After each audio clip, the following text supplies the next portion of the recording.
Welcome back, adventurers. Cruising the South Pacific isn't always turquoise water and palm trees. Sometimes the hardest decision isn't where to go, it's when to leave. 10 days of bad weather was heading straight for Rangiroa, and staying here simply wasn't an option. Or was it? One of the biggest lessons we've learned when cruising is that paradise can have an expiry date. So we have 4 days of lovely weather in Rangiroa, and then we'll be facing 10 days of horrible weather with a storm, with winds up to 37 knots. This is completely out of character for the weather at this time of year. And the big question is, are these bad storms that we're seeing an effect of the Super El Nino that is forecast for this year, with the process already having started?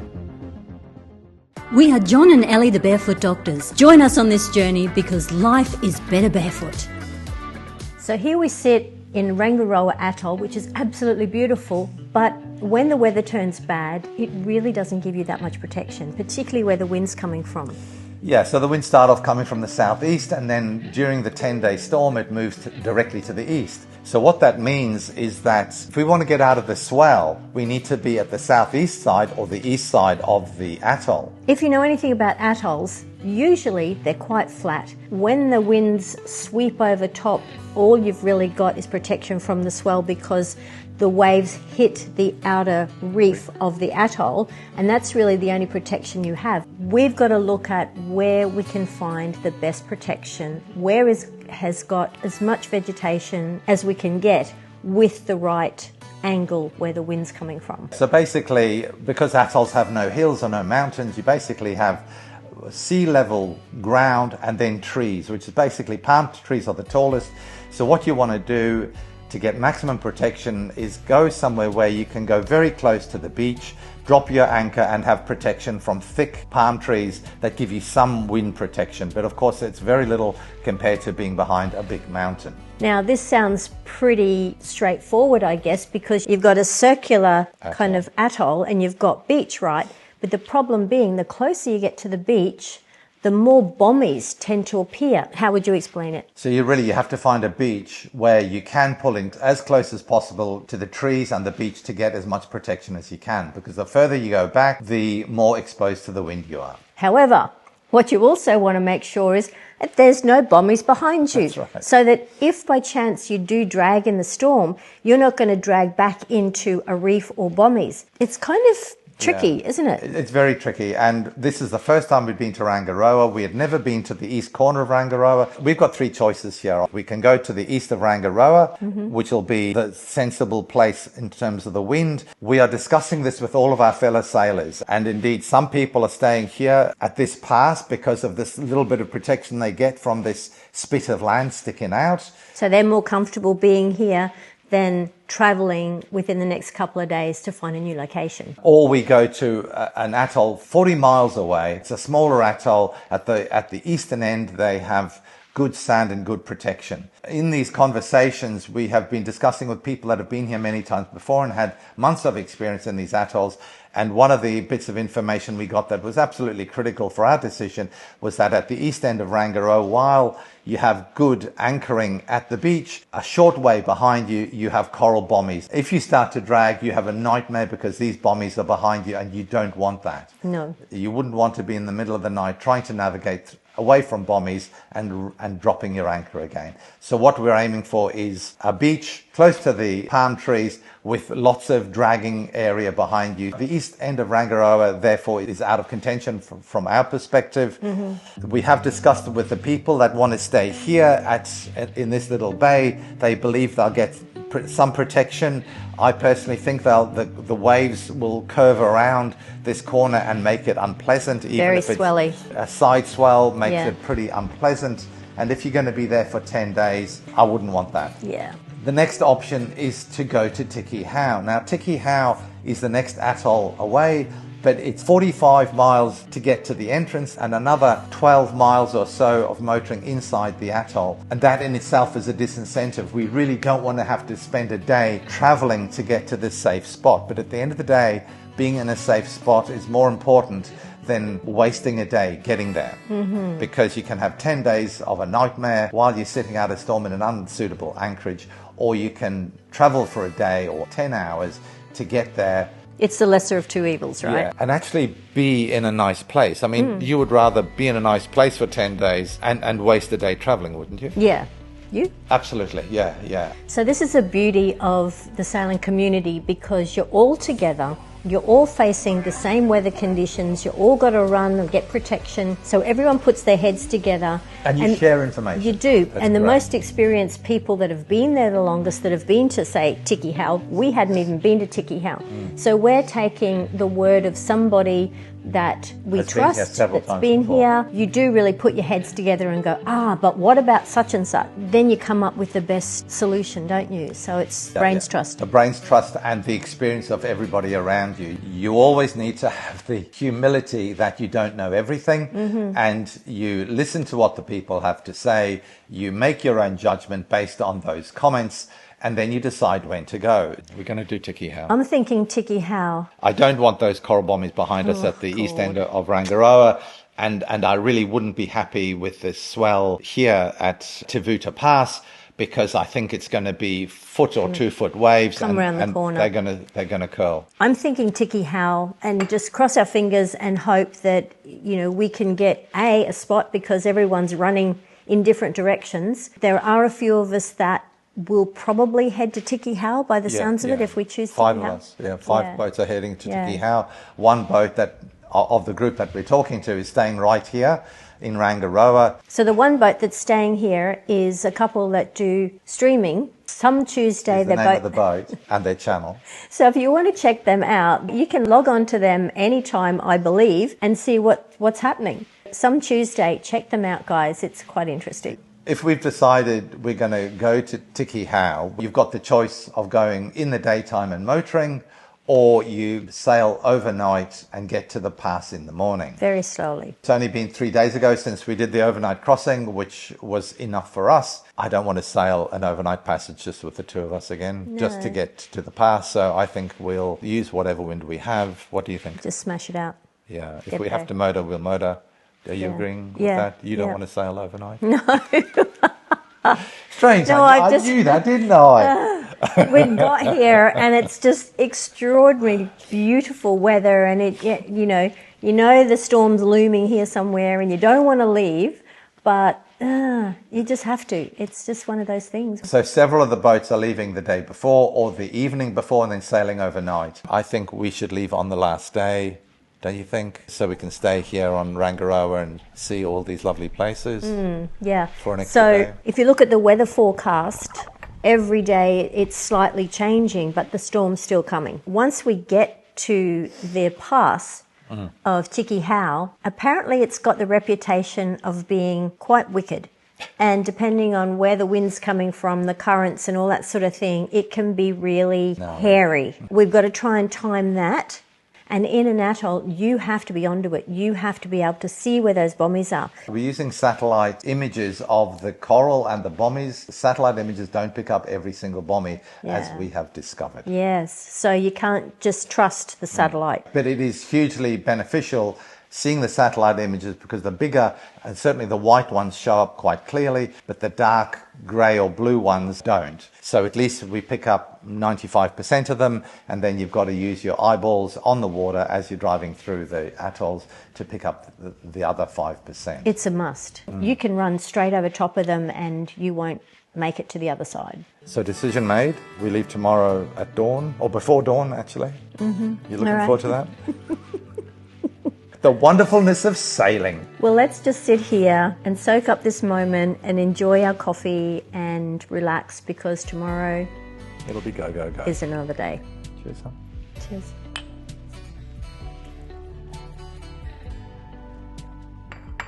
So, looks like tomorrow we've got to pack up our waterfront apartment. 360-degree all-round pool. That's the advantage of the sailing life. Mind you, sharks sometimes do. That's why it's good to have a crew person to test the water for you first. We need a tester. Last one in's a rotten egg. Oh, that's cruel, isn't it? Okay, let's go. Okay, guys, well, it's 5:30 in the morning. We've lifted the anchor. We're not going to be able to see too much, but the sun hasn't even risen yet.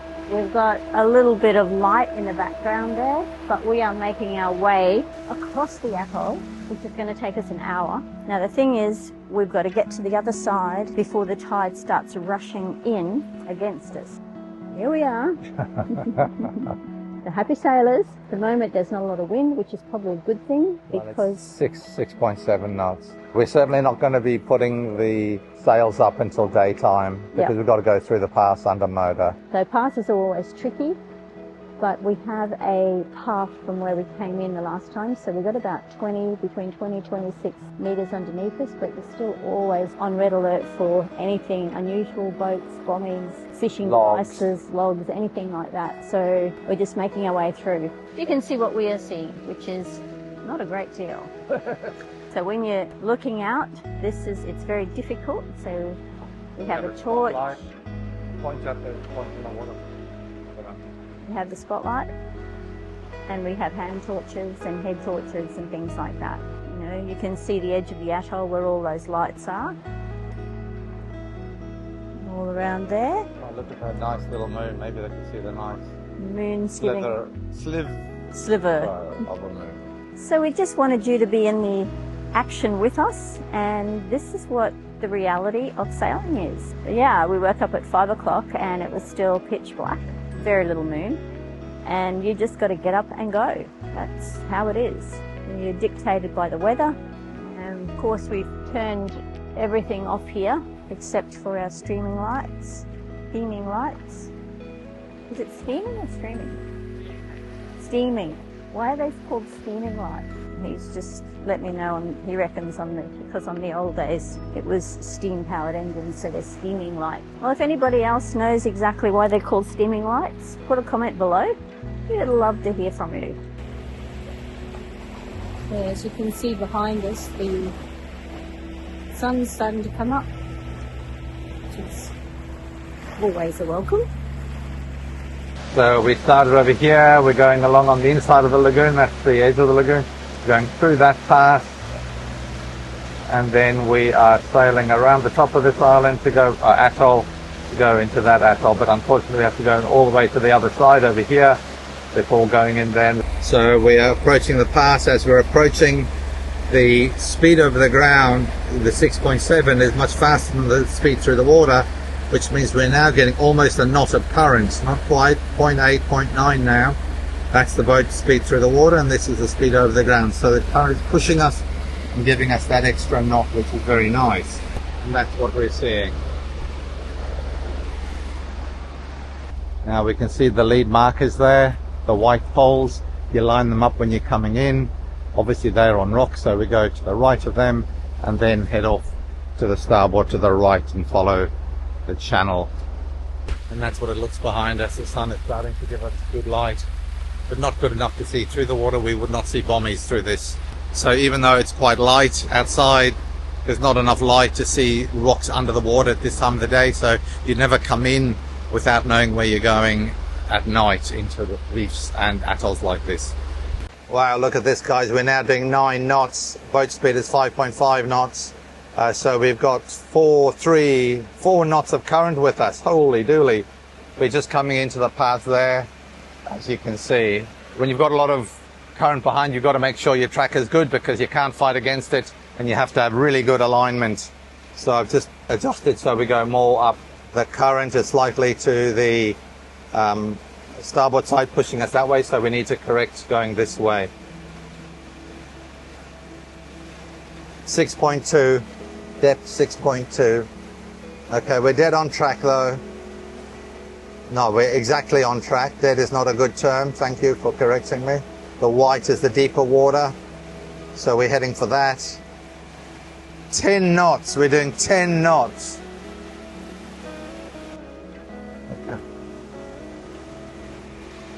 Okay, I'm taking over steering by hand now.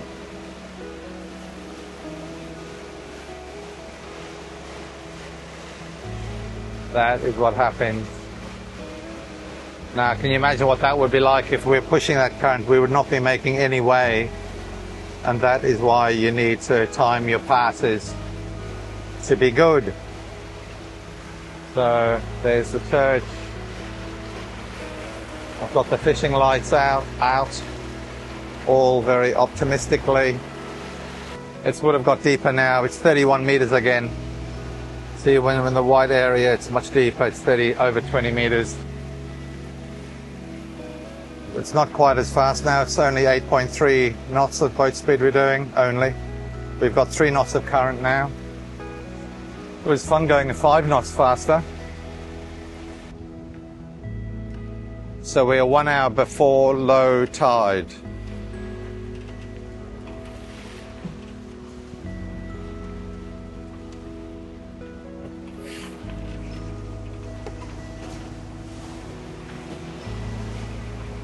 Nine knots of boat speed still, but the waves are slowing us down to 4.6. Depth 22. We're in the middle of the channel, so we're fine. We're going back out into wide, deep water again. I think we just have to go through this stuff, hun. Yeah, 46 meters, hun. We're out beyond the edge of the reef. 7.6, 7.7. So obviously the current's in that one little funnel heading straight out. And now it's calm and there's no current. So if you want the hard currents, you go in the rough water.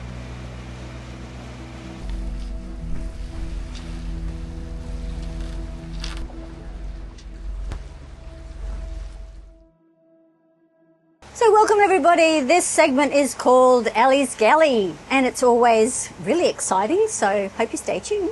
So in this segment we are going to make a traditional damper, which is very basic, and this is for the people that don't have ovens on their boat or don't have an oven at home. You can make this on the top of the stove.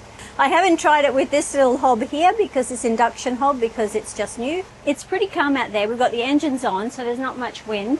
We're 100% battery power, so we might as well do something to use some more power. And we're at 100% despite the water maker being on as well. And we've just used the washing machine twice, so we've done 2 loads. A damper traditionally is like an English bread or an Aussie bread, and you can throw in anything. So you can throw in corn and cheese and bacon and all sorts of things. And you can make it in the fire too.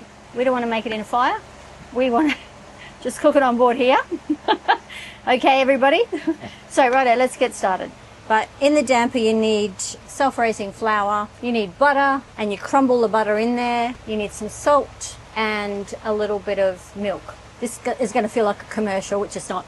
The type of salt we really like is the salt that's got herbs. So it gives it kind of a kick rather than just your basic salt. So we're going to give that a little sprinkle there. First we've got to crumble this. Just kind of crumble this butter here. So you get the idea. You can see that it gets that crumbly texture about it. Okay guys, little bit of trimming now, you'll be okay. We're leaving you coriander. We want a few of your beautiful leaves. Chivy person. Leaving over leaves, we will start cutting back. It may take that much, but you'll be fine. Yep. They were a bit shocked. But they smelled beautiful. Let's see if it tastes like baking powder. Yep. Okay, we've got this little well happening in the middle. We'll just won't do too much milk to start with. So you can see it's getting kind of doughy crumbles. And you get it into some sort of shape resembling one of those. Flour. Put this one.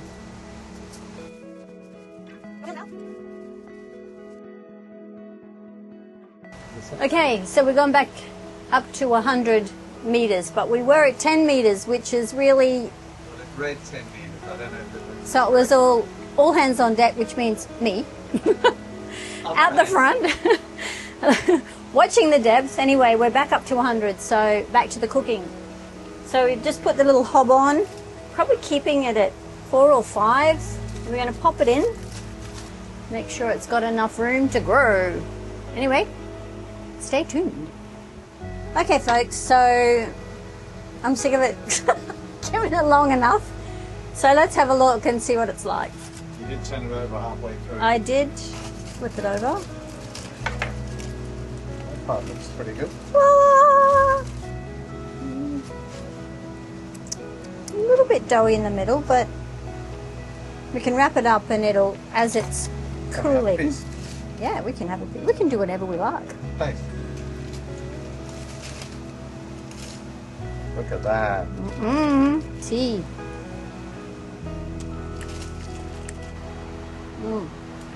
Very good though. You ate all that bread without showing everything. That's tax. I did the cooking.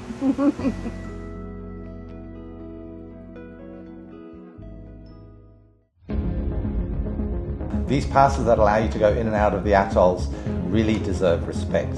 The currents flow in and out at huge speeds, and if there's wind against tide, it becomes absolutely awful. The principle that you have to follow is that you have to go through at slack tide, either high tide or low tide, when the current will be at its slowest, and when the sun is high so you can see where the deeper water is, and have both engines on. But this pass at Tikehau was going to prove that even when you do everything exactly right, the passes can throw curveballs at you. Okay, so we are at just about at the cut of Tiehau, this atoll that we're refuging from the storm.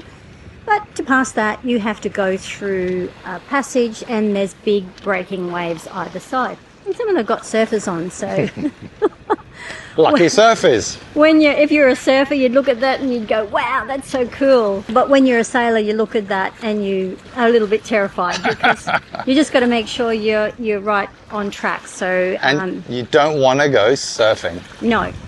So we're gearing up for it now. I don't know if you can hear it, but the roar of the waves all around us, that's what's the most nerve-wracking because sailors don't really like that sound. And we've got these massive swells that the camera just doesn't capture, but these big undulating ocean swells, and the boat's just riding up and down. But anyway, we've got to turn our attention to here. Okay. So, you can actually see the surf boats. We hit the Tikehau Pass at exactly slack tide. Perfect timing, or so we thought. We expected calm water, no current, an easy entry, and that was our first mistake. Long before we reached the pass, we could hear it, the deep, constant roar of breaking waves. Still, I convinced myself that it was just the outer reef, just the surf breaks, not the pass itself. That was mistake number 2. From a distance, the entrance looked flat, harmless, but as we closed in, the boat began to rise and drop hard. The ocean swell and the outgoing current were colliding, and we were heading straight into the middle of it. Then we saw them, white water, breaking waves on a completely windless day. Standing waves began forming in front of us and behind us, bigger and more aggressive in the center of the channel. We were trapped between them. Breaking seas ahead, breaking seas behind, and to make it worse, surf breaks curling on both sides, less than 50 meters away. And yes, there were even surfers on them, absolutely loving it. I tried to skirt around the worst of it, but the depth dropped fast, dangerously fast. So we pushed back into the middle of the channel and continued. Both engines on at high revs, and these were 50 horsepower, fighting against 6 knots of current, making barely 1 to 2 knots over the ground. It was brutal and slow. The slower we went, the longer we stayed exposed. The longer we stayed exposed, the worse it felt. Surfer after surfer flew past us while we crawled forward, almost motionless. Waves breaking in every direction, a narrow channel, and just 3.5 meters deep under the keel. It was one of the most uncomfortable, surreal situations we'd ever faced.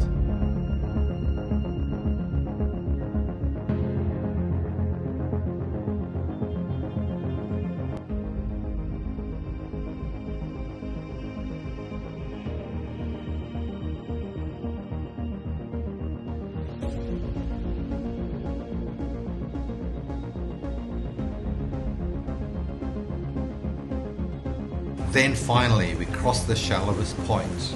The depth rose 4 meters, 5 meters, and then 6 meters. The water flattened. We were through. No damage, just adrenaline and a whole lot of questions. Because one thing that didn't make sense, this was supposed to be slack tide. So why was the current still running so hard? No, Did I calculate it wrong? Did I misread the tide? Or is there something else going on in this atoll? It really bothered me as I passed through. If you think you might know the answer to this conundrum, please let us know in comments. Show us how clever you really are. Oh my goodness, that was so hairy. That was very, very wild. Breaking waves, standing waves, surfing past beside us. Oh, ridiculous. Us surfing down waves as well. Oh my goodness, that was intense. It was. But we're through. And the other thing, of course, was we were doing 6 knots or so through the water, and our speed dropped down to 0.7 of a knot at one point, and was sitting really under a knot for most of that time. So clearly there was a miscalculation somewhere along the line of the tide times. I want names. Honestly, I want names. Okay, right, but we're in, and it's lovely flat water, and we've only got a few miles to go. We're not going to put the sails up for a 20-minute sail, so we're just going to motor to the anchorage down at the bottom end of Tikehau. Over there. Some of our peeps are over there.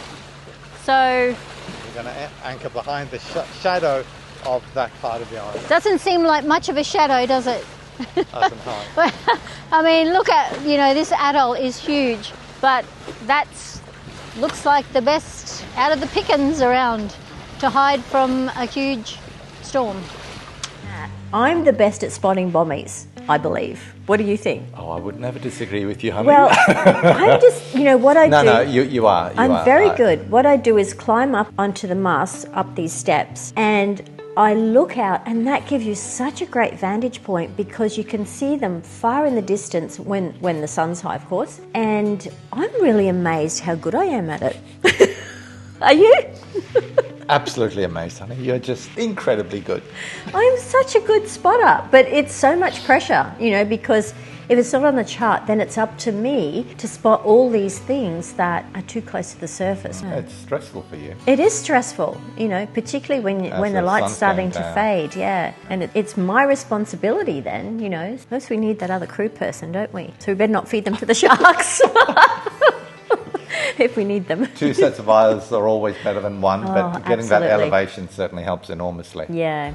And you spot things that I can't see. So I guess that's the difference between an elevated steering station too and one that's lower. And that's a whole other discussion because one that's lower, you got less windage, and in a storm that's brilliant. But when you're going through atolls and you're looking for bommies, being elevated is that much better, isn't it? Yeah. Pros and cons. Yep. Always a compromise. Living on a boat is a compromise. It is. Isn't it, honey? Absolutely. But what a lifestyle. What a lifestyle. Especially with your best mate. It's awesome, isn't it? It is. We're really loving it. Well, glad you're with me. It's very important. The anchor's dropped, so let's go check if dug in well.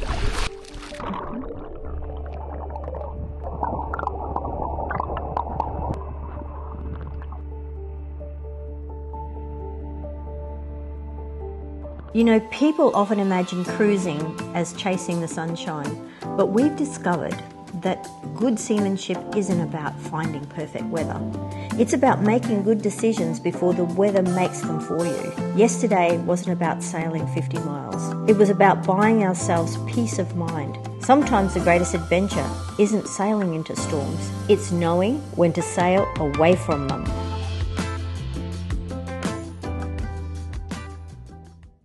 And as always, a big thanks to our Patreons who support the Tough Minds program, which is continuing to make a big difference and save lives around the world every single day. So, we'll see you in next week's video. Bye from us.